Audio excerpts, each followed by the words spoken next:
Сланұлы Сейдімбек жазушы, әдебиет зерттеуші, ғалым, филология ғылымының докторы, профессор.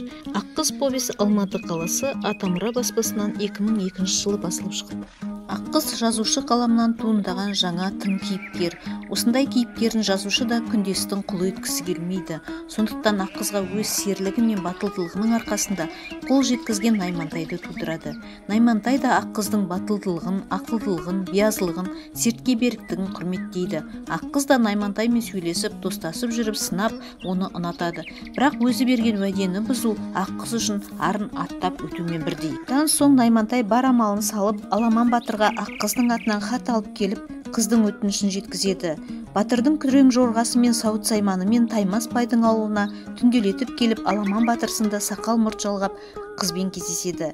Бірақ мұның Аламан емес екенін Аққыз да қыз жеңгесі Айкүміс те байқамайды. Торғай шырылдаған кезде қыз отауынан кетіп бара жатып, тосын өтінішін білдіріп, Аққыздың басындағы 3 сатын бөркін, қолындағы білезігі мен мойындағы алқасын сұрап алып кетеді. Жазушы осы детальдарды енгізу арқылы халық ауыз әдебиеті үлгілеріндегі салт дәстүр үлгілерінің бір көрінісін әдейі кіргізгенін байқаймыз.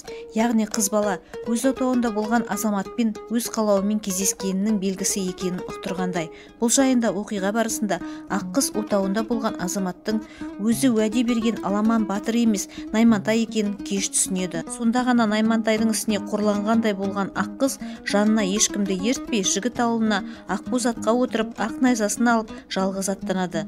Жол бойы ойланып, уәдесін бұздырған жігіттен өш алу мақсатында келген қыздың алдынан ақ шымылдық ұстап шыққан қыз келіншекпен жігіттердің тобы тағдырына мойынсұнғандығын білдіреді.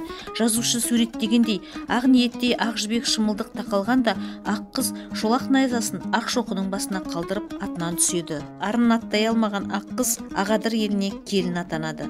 Той тарқаған соң Наймантай мен Аққыз ақыл қоса отырып, Аламан Батырдың күрең тұлпарын сауыт сайманымен және ат шапан айыбымыз деп 3-9-ды алдына салып көшкен елде жібереді.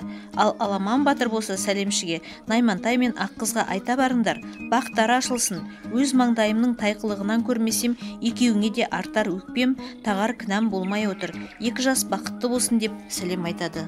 Сонымен қорыта келгенде Аққыз қазақтың даналығы мен даралығын көрсететін бейне. Басты кейіпкер Аққыз бейнесі арқылы қазақ даласында қыз бала тек қалың малдың құрбаны емес, сонымен бірге ел басқарған даналық пен азамат та болғанын көреміз.